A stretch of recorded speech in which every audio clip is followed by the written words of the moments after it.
अस्सलामु अलैकुम वरहमतुल्लाहि वबरकातुहू। नाज़रीन, अल्लाह पाक आप सब को सलामत रखे। मैं उम्मीद करता हूँ आप सब बखैर वाफ़ियत से होंगे। नाज़रीन, आज एक नई वीडियो के साथ एक मरतबा फिर आपकी खिदमतों में हाज़िरी है और आज इंशाअल्लाह अज़ीज़ हम बात करेंगे कि कैसे लोगों से दुआ करवानी चाहिए, किस तरह के लोगों से हमें दुआ करवानी चाहिए। वैसे तो हर बंदे से हम दुआ करवा सकते हैं। वालिदैन से आप दुआ की दरख्वास्त करें कि वालदा साहबा से, वालिद मोहतरम से कि मेरे लिए दुआ करें। इसी तरह दोस्तों से भी आप रिक्वेस्ट कर सकते हैं कि भाई मेरे लिए दुआ कीजिएगा, और भी दोस्तों से। लेकिन बिलखसूस हदीस शरीफ में भी कुछ लोगों का ज़िक्र आया है कि इन लोगों से बिलखसूस दुआ करवाया करें, क्योंकि इनकी दुआ फ़रिश्तों की दुआ की तरह होती है। जी हाँ, इनकी दुआ फ़रिश्तों की दुआ की तरह होती है। वो कौन से लोग होते हैं, वो किस तरह के लोग होते हैं, तो इंशाअल्लाह अज़ीज़ ये सुनेंगे इस वीडियो के अंदर। चुनांचे इब्ने माजा शरीफ किताबुल जनाइज़ जिल्द नंबर 2 सफ़हा नंबर 191 पर ये रिवायत मौजूद है। हज़रत सैयदना उमर बिन ख़त्ताब रज़ियल्लाहु ताला अन्हु से मरवी है। नबी करीम सल्लल्लाहु ताला अलैहि वसल्लम ने इरशाद फरमाया कि जब तुम किसी मरीज़ के पास आओ तो उससे अपने लिए दुआ की दरख्वास्त करो। जब तुम किसी मरीज़ के पास आओ तो उससे अपने लिए दुआ की दरख्वास्त करो, क्योंकि उसकी दुआ फ़रिश्तों की दुआ की तरह होती है। क्योंकि उसकी दुआ फ़रिश्तों की दुआ की तरह होती है। किसकी? मरीज़ की। तो इसलिए हमें चाहिए कि जब भी हम किसी मरीज़ के पास जाएं तो उससे अपने लिए भी दुआ की दरख्वास्त करनी चाहिए।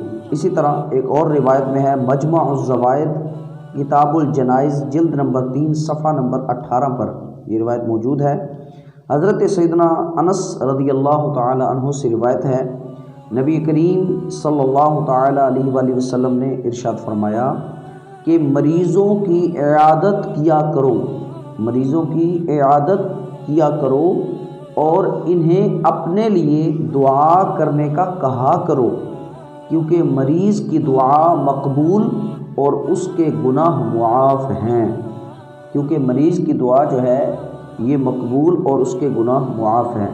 तो इसलिए हमें चाहिए कि हम भी मरीज़ों के पास, ज़ाहिर है जाना आना होता है, रिश्तेदारों में कोई बीमार हो जाता है, कोई दोस्त आप बीमार हो जाते हैं, कोई भी एनीवन इलाके में जहाँ हम रह रहे हैं वहाँ कोई पड़ोसी हमसाया बीमार हो जाता है, तो हमें उसकी इयादत के लिए जाना चाहिए। और जब हम उसकी इयादत के लिए जाते हैं, जब उससे हम पूछते हैं, उसकी इयादत करना अलग सवाब है, इसका भी बहुत बड़ा अजर है।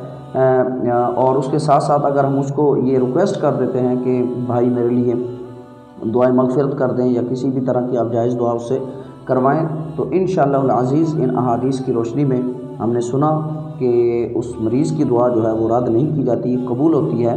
तो हमारे लिए ये बहुत अच्छा यूँ समझो कि मौका होता है कि हम एक तो उसकी दिलजोई कर रहे होते हैं और उसकी इयादत भी कर रहे होते हैं, उसका दिल भी खुश हो रहा होता है कि मेरे पास फ़लाँ बंदा चल के आया, तो उसके साथ साथ अपनी रिक्वेस्ट भी कर दें। इंशाअल्लाह अज़ीज़ हमारी भी परेशानियाँ दूर होंगी और अल्लाह पाक उसे भी शिफा अता फ़रमाएगा।